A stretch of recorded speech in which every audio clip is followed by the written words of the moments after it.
Canto 33. Summary.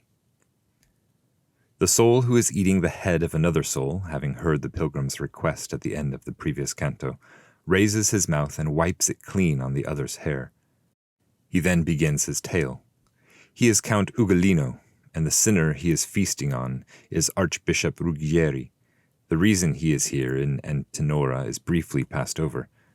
To Ugolino, it doesn't matter nearly as much as the reason he is taking his own vengeance on Ruggieri. Instead, he goes on to describe his own final days and those of his 4 sons, Anselmuccio, Gabbo, Uguccione, and Brigata, somewhat fictionalized here in this story as very young children given their tender age. He has a dream in which he imagines Ruggieri hunting him with 3 Ghibelline families, as if he were a wolf with his cubs. In the dream, Ruggieri's hounds find the father and his sons, and tear them to pieces. He awakes to the sound of his children also dreaming, but dreaming about bread instead. After they are all awake, they hear the sound of the tower being nailed shut, a sign that they will no longer be receiving food.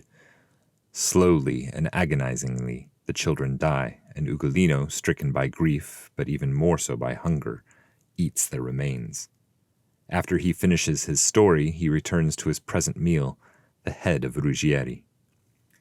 Dante, on hearing this tale, curses the city of Pisa for being so heartless as to allow the 4 children to suffer in such a way, on such a cross, calling the city a Thebes reborn, attaching the name of Pisa to that of the ancient city which was known for its cruelty and bloodshed. The 2 travelers move on into the Ptolemea, where betrayers of guests are punished. Here, instead of being forced to hold their faces down, their heads are thrown back. This means that the tears in their eyes are frozen immediately. They have visors of crystal and cannot see. Dante's own face is stiff with cold, and yet he still feels a breeze on his skin.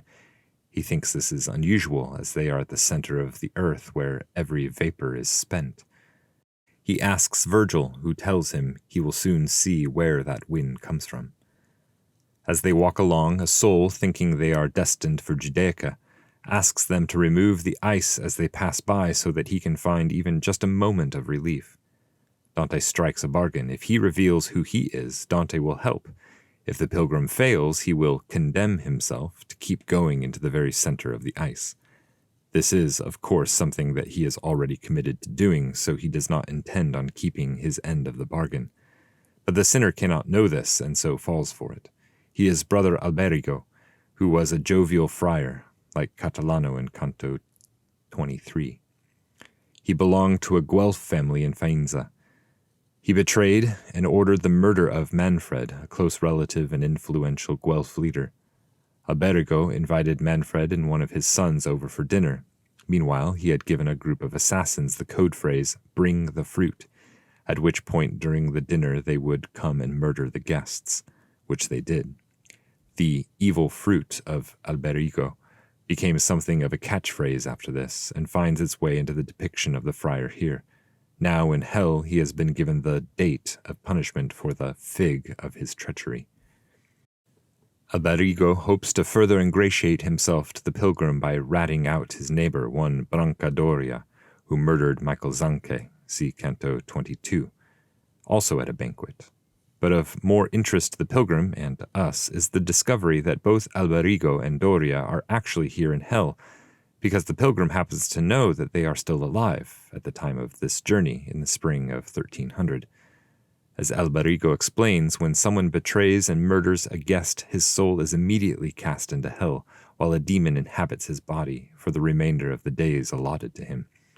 Thus the bodies of Alberigo and Doria are animated by demons in the world, while their souls suffer punishment in the 3rd portion of the 9th circle of hell.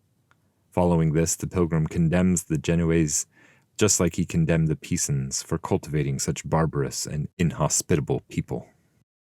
Canto 33. Antenora and Ptolemea.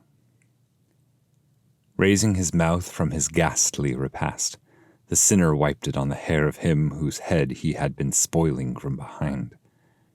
Then he began, "You wish that I renew the desperate pain that crushes my heart, just thinking it, before I even speak. But if my words ought to be seed that bears the fruit of shame, for this traitor I gnaw, you will see me speak and weep together. I know not who you are, nor by what mode you have ventured here below, but truly, hearing you, you seem Florentine to me. You should know I was Count Ugolino, and this one was Archbishop Ruggieri. I will now tell you why we are so close. That, according to his wicked scheming, trusting myself to him, I was taken and then killed. There is no need to say more. But what you cannot have heard, you will hear, that is, how cruel my death was, and whether he has done me injury, you will know. A small window within the loft, the one that because of me bears the name Hunger, and where others must still be shut inside, many moons had already shone on me, through the hole, when I dreamed the evil dream that tore the veil of the future for me. This one, master and lord, appeared to me hunting the wolf and his cubs on the heights for which the Pisans cannot see Lucca. He had put Gualdandi with Sismondi and Lanfranchi out in front before him with his lean, eager, and well-trained bitches. Soon the father and sons appeared weary, and it seemed to me that I was watching as their flanks were torn apart by sharp fangs. I awoke before dawn and heard my sons, who were there with me, weeping in their sleep and asking for bread. Surely you are cruel, if you are not already suffering, thinking of what my heart was telling me, and if you weep not, what would make you weep? They were soon awake, and the hour was near when we expected our food to be brought, but each one, because of his dream, doubted. And I heard being nailed shut below the door of that horrible tower whence I looked in the face of my sons without a word. I did not weep. I had so turned to stone. They did weep, and my Anselmuccio said, "Father, what a look you have! What is it?" After that I shed no tears, nor answered all that day, nor through the following night, until the sun next rose into the world.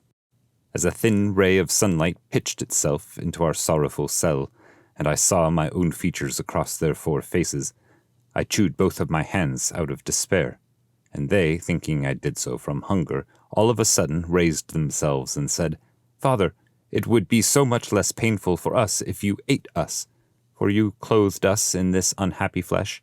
You may spoil it." I calmed myself, lest they should be made more sad. That day and the next, we all stayed silent. Ah, hard earth, why did you not swallow us? Then, having come to the 4th day, Gabbo threw himself at me, stretched out at my feet, saying, "My father, why will you not help me?" There he died, and just as you see me now, I saw the other 3 fall, one by one, between the 5th and 6th day. After that, I started groping blind over each one, and for 2 days called them after they died. Then, more than sorrow, the hunger held sway. When he said these words with eyes contorted, he sank his teeth into the wretched skull once more, like a dog strong against the bone. Ah, Pisa, a disgrace to the people of the beautiful land where Si is said. Since your neighbors are too slow to fault you, let Caprea and Gorgona move in and dam up the Arno there at its mouth, that it may drown every person in you. Even if Count Ugolino was said to have betrayed you over the castles, you should never have placed on such a cross his sons. For tender age, you Thebes reborn, made Ugucino and Brigata both innocent, along with the other 2 my song has named above. We passed beyond, there where the freezing roughly wraps around another people, facing up, not down. Their own tears do not allow them to weep, and their pain finds on the eyes a blockade and turns back in, adding to the anguish. This is because the first tears make a knot, just like visors fashioned out of crystal, the rest filling the cup beneath the brim. And it happened that, even though my face was like a callus because of the cold, and every feeling had abandoned it, still I seemed to feel some movement of wind. Wherefore I, "My master, who makes this blow? Is not every vapor here below spent?" To which he replied, "You will soon be where your eye will give you the answer to that, seeing the reason that this breathing rains down. and a wretched one from the frozen crust cried out to us, "O cruel souls, that to you has been given the ultimate station, lift these hard veils from off my eyes, so that I might give vent to pain that fills my heart at least a little before the tears freeze." To which I said, "If you want me to help, tell me who you are, and if I fail you, may I be forced to the depths of the ice." He said, "I am Brother Albergo. I am fruit out of the evil garden that here is given a date for a fig." "Oh," I answered him, "you are already dead." He said, "How my body may be faring in the world above, I am not aware. The Ptolemaica has this advantage, that a soul often descends here below before the goddess Atropos snips thread, so that you all the more willingly shave the glassy tears from off my eyes. Know that as soon as the soul betrays, as I did, the body is removed from off the soul by a demon that thereafter rules it until the body's time has fully come. The soul collapses into this cistern. Perhaps the body still appears above of that shade wintering there behind me. You ought to know him if you just came down. He is Brancadoria. Many years have passed since he was surrounded like that." "I believe," I said, "you are lying to me, for Brancadoria is not yet dead, but eats and drinks and sleeps and puts on clothes." "In the ditch of the evil claws above," he said, "where bubbles the tenacious pitch, Michael Zanke had not yet come along when this one left a devil in his place, in his body, and one in his kinsman's, who was a traitor together with him. But right now, stretch out your hand to me here, open my eyes." I did not open them. It was a kindness to be rude to him. Ah, Genoese, alienated from every good custom, full of every vice, why have you not been dispatched from this world? For I found one of yours who, for his works and with the worst spirit of Romagna, already bathes his soul in coctus, though above his body still seems alive.